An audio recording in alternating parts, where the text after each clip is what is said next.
عالیہ صاحبہ، مولانا صاحب اور اپوزیشن مشترکہ طور پہ آج یہ کہہ رہے ہیں کہ امپائر اس وقت نیوٹرل ہے اور کوئی کالز وغیرہ کا پرابلم بھی نہیں ہے، اور نمبر گیم میں بھی آپ لوگوں کے اپنے 24 اراکین ساتھ ہیں. آپ لوگ تیار ہیں عدم اعتماد کا مقابلہ کرنے کے لیے؟ بسم اللہ الرحمن الرحیم. میں تو اب صرف اتنا جانتی ہوں، پرائم منسٹر عمران خان صاحب کے بارے میں یہ ایک بات بھول گئے ہیں. وہ پریشر میں اور انڈر یہ جو جس طرح کے یہ کر رہے ہیں نا، یہ صرف ایک نروس کی گیم ہے. وہ اس میں اور زیادہ اچھا کھیلتے ہیں. اور یہ جو نمبر گیم کی بات کر رہے ہیں نا، تو میں ان کو ان کی ہسٹری یاد کرا دوں. اصل میں نا اتحادیوں کی تو آپ نے دیکھ لیا کہ اتحادیوں پر انہوں نے کہا اتحادیوں کے بغیر بھی ہمارے نمبر پورے. یہی ان کی سٹیٹمنٹ آئی ہے ان کے مختلف لیڈران کی. تو بات صرف اتنی ہے کہ انسان اپنی اصل کی طرف پلٹتا ہے. یہ وہ چھانگا مانگا کی سیاست تھی جو انہوں نے بے نظیر کے اگینسٹ شروع کی تھی. یہ وہی سیاست تھی کہ یہ ایم این ایز کو انہوں نے کس طرح سے ریسٹ ہاؤسز میں بند کیا تھا. یہ وہی سیاست تھی کہ یہ لوگ اسامہ بن لادن سے پیسے لے کر جس طرح سے بے نظیر کی حکومت کو گرانا چاہتے تھے. اور یہ وہی سیاست تھی کہ مشرف سے ڈیل کر کے یہ لوگ گئے تھے. اور یہ جو سویلین بالادستی کا نعرہ لگاتے ہوئے مجھے کیوں نکالا کا نعرہ تھا، تو اب یہ دوبارہ اپنے اصل کی طرف آ گیا. اور جو انہوں نے ووٹ کو عزت دینا تھا، اب آخر میں ہارس ٹریڈنگ لوٹاکریسی کو عزت دینا چاہتے ہیں. لیکن میں آپ کو یہ بتا دوں، ان کی ہسٹری پچھلے ایک پورے سال کی یاد رکھیں. جب کبھی بھی نمبر گیم پر بات ہوئی ہے تو ہم نے سینٹ کے اندر جہاں پر ان کی اکثریت ہے، وہاں بھی جب انہوں نے پیچھے مڑ کے دیکھا ہے نا، تو پیچھے مڑ کے کچھ بھی نہیں تھا. اور پیچھے مڑ کے ان کے اپنے اراکین ہی غائب تھے. تو یہ جو 24 اراکین ہمیں کہہ رہے ہیں نا، تو ہم ان کو بتا دیں کہ ان کے 22 اراکین وہاں سے غائب ہوں گے، اور ایسے غائب ہوں گے کہ ان کو پتہ بھی نہیں چلے گا. یہ جتنے مرضی آ کے دعوے کر لیں. پہلے یہ ہمیں یہ سناتے تھے کہ اتحادی نہیں ہوں گے، پھر ہمیں یہ کہتے تھے کہ پتہ نہیں ہمارے پی ٹی آئی کے اراکین کا کیا ہوگا. انشاءاللہ تعالی نمبر بھی پورے ہوں گے. شکست ان کو جس طرح ہم پہلے 3.5 سال میں دے چکے ہیں، اب بھی ان کو بری طرح شکست ہوگی. اور ایک اور چیز بتا دوں، 48 گھنٹے میں سے 24 گھنٹے تو گزر چکے ہیں، باقی رہ گئے ہیں 24 گھنٹے. اور یہ انہی 24 گھنٹے کی طرح جو پچھلے 3.5 ہفتوں میں، اب لگا لیں آپ 3.5 ہفتوں کے 24 گھنٹے تو ملٹیپلائی کر لیں، اتنے ہی گھنٹے لگیں گے. اور ایک اور آخر میں بات بتا دوں، تحریک عدم اعتماد کا مسودہ کیا جمع کرانا ہے. انہوں نے جو 24 گھنٹے میں مسودہ نہیں تیار کر سکے، وہ ہماری اگینسٹ نمبر گیم لے کر آئیں گے. اٹس جسٹ اے پیپر جو آپ نے جمع کرا.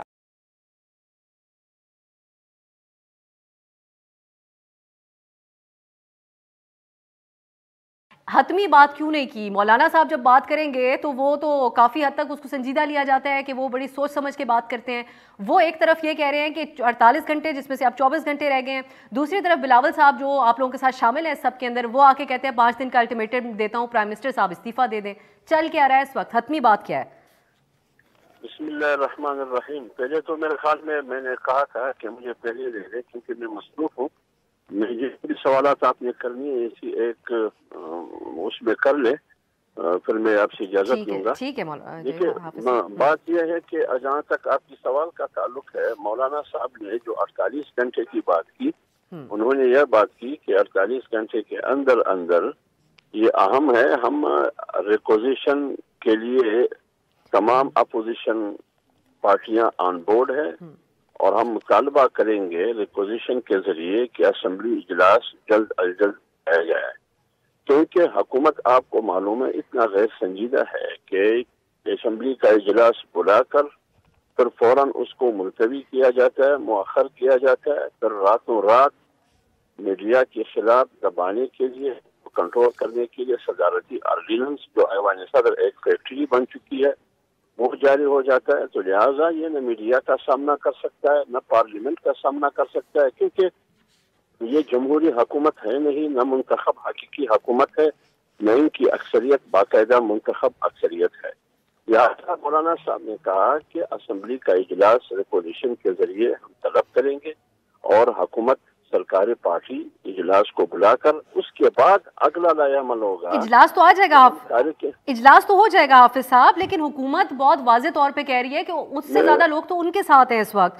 پھر دوسرا آپ بلائیں گے تو طریقہ کار کیا ہوگا؟ حکومتی لوگ اگر کھڑے ہو گئے پرائم منسٹر کے خلاف عدم اعتماد میں، تو ان کو تو ڈی سیٹ ہو جائیں گے اسی وقت. طریقہ کیا ہوگا یہ تو نظر نہیں آ رہا. میری بات سنیں. پہلے آپ یہ ہمیں کرنے دیں کہ وہ اجلاس بلایا جائے، پھر آگے دیکھو کہ کھیل کیا ہوگا. اچھا، پہلے اسپیکر کے خلاف یا پرائم منسٹر کے خلاف؟ یہ کارڈ ہم ابھی اوپن نہیں کریں گے. ہم کس کے خلاف عدم اعتماد لائیں گے؟ ہماری رائے یہ ہے اپوزیشن کی کہ سب سے پہلے ہم عمران خان کو گرا دیں. لیکن دیکھتے ہیں آگے جب پہلے اسمبلی اجلاس بلایا جائے پھر دیکھتے ہیں کہ کیا کہاں اور کب کس وقت ہم نے کیا کرنا ہے. اگر ہم ساری فلم اور پوری کہانی اور سٹوری ابھی آپ کو بتا دیں تو پھر کیا فائدہ ہے کہ فلم دیکھنے کا؟ پہلے سے میں نے بتا دی. ہمیں تو سسپینس ہی دکھا رہی ہیں اپوزیشن جماعتیں کچھ دنوں سے. حافظ صاحب بڑے خفیہ رکھ کے پتے آپ لوگ کھیل رہے ہیں. مجھے ایک اور بات بتائیے گا حافظ صاحب, چند دن پہلے مریم اورنگزیب نے یہ بات کہی کہ انہوں نے ایک پریس ریلیز جاری کی جس کے اندر وہ کہتی ہیں کہ ہمیں کالز آ رہی ہیں, وہ اشارہ دیتی ہیں پشاور کی طرف. اب ایسا کیا ہو گیا کہ مولانا صاحب کہتے ہیں کہ امپائر نیوٹرل ہے, یقین ہے ہمیں اس بات کا, ایسا کیا ہوا بیچ میں کچھ دنوں میں؟ دیکھیے میں جب وہ انفارمیشن سیکرٹری ہے پیملینڈ کی مریم جی کی, انہوں نے جو بیان دیا پریس ریلیز جاری کی, میرے خیال میں وہ شہباز شریف کی مرضی کے مطابق اور میاں نواز شریف صاحب کی اجازت سے دیا ہوگا پارٹی کا بیان. ان کے پاس علم ہو, ان کے پاس ثبوت اور شواہد ہوں گے, اس لیے انہوں نے ذمہ داری کے ساتھ بیان دیا, ادارے پر سوال نہیں اٹھایا. ایک شخص جو ان کی ذمہ داری کچھ اور ہے لیکن کر کچھ اور رہا ہے یہ لگایا. تو لہٰذا یہ اگر ہوتا ہے, لڑائی تو اس کی بات کی ہے کہ بھائی آئین کی عملداری اس میں ہے کہ ہر ادارہ اپنے دائرے میں رہتے ہوئے اپنا کام کرے. اگر آپ دخل اندازی کریں گے تو پھر ہم بھی نام لیں گے. تو انہوں نے یہ بات کی. آج اگر بلاول بھی یہی کہتے ہیں, مولانا صاحب بھی یہ کہہ رہے ہیں کہ ملن کی قیادت بھی کہ اسٹیبلشمنٹ یا امپائر نیوٹرل ہے, اور امپائر کا نیوٹرل ہونا ہی بنیادی اصولی بات ہے. امپائر جو ہے وہ جانبدار نہیں ہوتا. بہت اچھی بات ہے, ہم میرا سوال حافظ صاحب یہی تھا کہ جب مولانا صاحب یہ بات کرتے ہیں تو وہ کوئی یقین دہانی کروائی گئی ہے کیا مولانا صاحب کو؟ میں ایک بات عرض کر لوں, اور اسی طرح آئی ایس آئی کی جو چیف ہے جنرل انجم حمید, انہوں نے ان کا اسٹیٹمنٹ بھی میں نے میڈیا پر میری نظر سے گزری. انہوں نے کہا کہ ادارہ ان چیزوں سے دور رہے. ہم اس کو اپریشیٹ کرتے ہیں اور یہی ہم چاہتے ہیں. اسٹیٹمنٹ کی بنیاد پہ مولانا صاحب نے یہ بات کی حافظ صاحب کہ نیوٹرل ہے سب کچھ؟ اسٹیٹمنٹ دیکھیں, وہ مولانا صاحب نے جو بات کی, مولانا صاحب کے علم میں بے شک کچھ ایسی باتیں ہوں گی جو میرے اور آپ کے علم میں نہیں آئے. لہٰذا وہ پس منظر تو مولانا صاحب میڈیا پر نہیں بتائیں گے کہ میں سورس کی وجہ سے یہ کہہ رہا ہوں کہ اسٹیبلشمنٹ نیوٹرل ہے. ان کے پاس علم ہو, ان کے پاس ثبوت ہوگا, لہٰذا اس لیے مولانا نے اعتماد کے ساتھ بات کی. ٹھیک ہو گیا. حافظ صاحب آپ نے 8:30 تک کا ہمیں وقت دیا تھا تو ہمارے ساتھ ہی رہے گا. میں شرمیلا فاروقی صاحبہ کی طرف جاؤں گی. شرمیلا صاحبہ, ایک طرف آپ لوگ مارچ کر رہے ہیں, دوسری طرف پرائم منسٹر صاحب نے ایک تو قیمتیں کم کر دی, وہ جو ایک عوام کے اندر غم و غصہ تھا اس میں کچھ حد تک ٹھہراؤ بھی سامنے آیا ہے. اب کیا وجہ ہے کہ آپ لوگ پرائم منسٹر صاحب کو الٹیمیٹم بھی دے رہے ہیں 5 دن کا, جبکہ پی ڈی ایم تھوڑی مختلف بات کر رہی ہے؟ اب کس بنیاد کے اوپر حکومت کو گھر بھیجنا چاہ رہے ہیں جب قیمتیں بھی انہوں نے کم کی, عوام کو تھوڑا ریلیف بھی دیا پرائم منسٹر صاحب نے؟ جی بہت شکریہ آپ صاحب. اس ملک میں پچھلے 3-3.5 سال کے اندر جو ظلم ہوا ہے عمران نیازی کی حکومت کے ہاتھوں, اٹس انپریسیڈنٹڈ.